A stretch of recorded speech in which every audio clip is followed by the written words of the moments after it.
Our process begins here in the parlor, where each morning our cows come in to be milked. They are milked 4 times a day.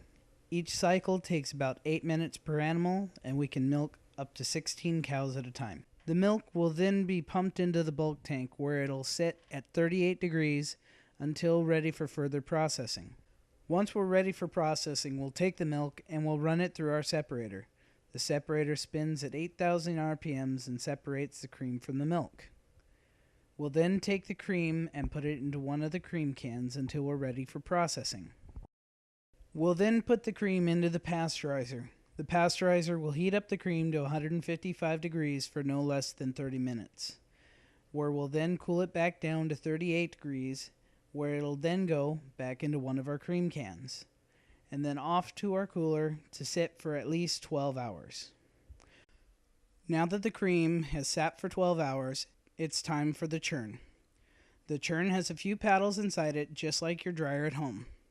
As the churn spins, it gently tumbles the cream around until it turns into butter. It's time to dump the warmed cream into the churn. At this point, it's very important that the cream be the right temperature. If the cream is too cold, it'll make whipped cream.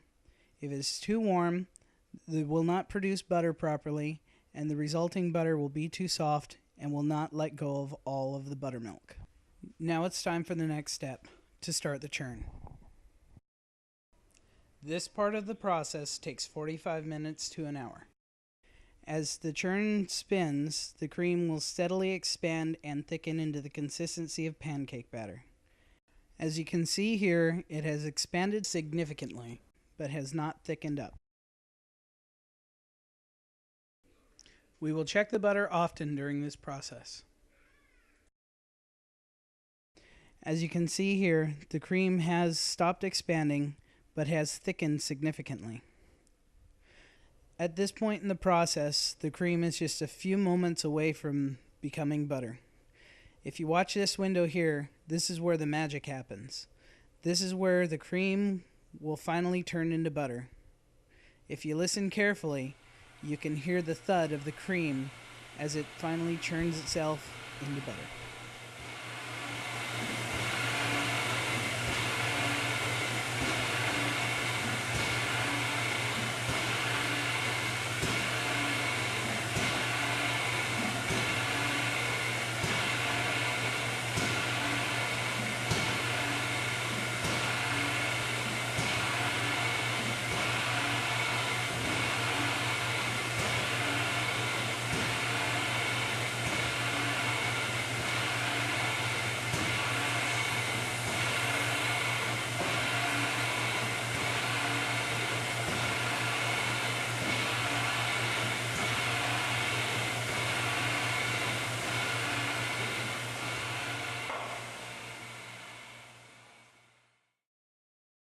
Now that the churn process is complete, this is what the newly formed baby butter looks like.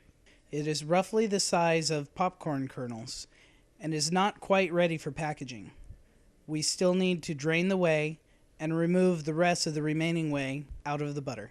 Now we will drain the whey from the butter. We will let the whey drain until very little or no whey is remaining. And then we will repeat the spinning process of the churn and again continue draining the whey until little or no whey is released from the butter.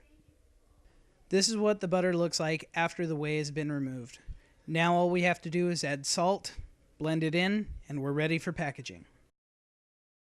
This is what the butter looks like after the salt has been added and properly mixed.